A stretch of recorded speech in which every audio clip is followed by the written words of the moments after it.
বন, তার আবার রাজা হয়ে বসেছে এক বাঁদর। তার শাসনের চোটে সবাই অস্থির। আজ এক আইন করে, কাল আরেক আইন, কারও পরামর্শ শোনে না। শেষে বনের আর সব পশুরা এসে ধর্ণা দিল শিয়ালের কাছে। বলল, বাঁদর রাজার শাসনে আমরা তো গেলাম, তুমি আমাদের বাঁচাও তো। শিয়াল একবার হাত দিয়ে মুখ মুছলে, একবার মাথা চুলকোল, তারপর বলল, আচ্ছা দেখা যাবে। দিন যায়, এদিকে রাজার শাসনও ওঠে চরমে। একে মারে, ওকে ধরে, আর পশুরা হায় হায় করে। শেষে একদিন শিয়াল গিয়ে রাজসভায় হাজির হলো।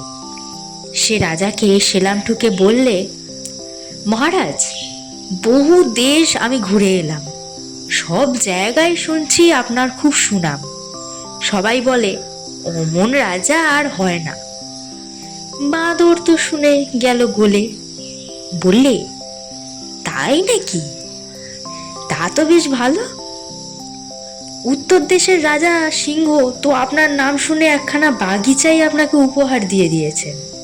আহা, সে কি বাগিচা!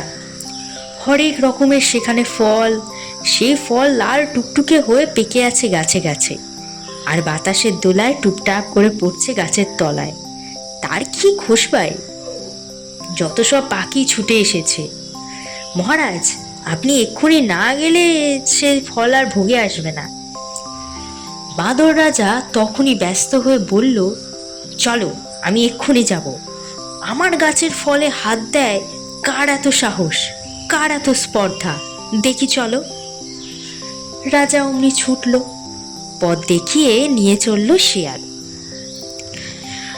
অনেক দূর যাওয়ার পর ওরা শেষমেশ হাজির হলো সেই বাগানে। সত্যি, বাগানে কত লাল টুকটুকে ফল।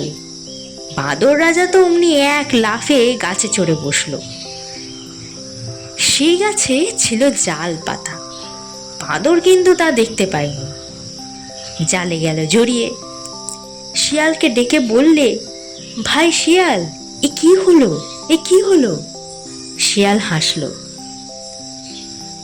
দিয়ে বলল, যে জন না ভোজে কভু দর আপনার, জেনে রেখো পরিণামে এই সাজা তার। বলে সে চলে গেল।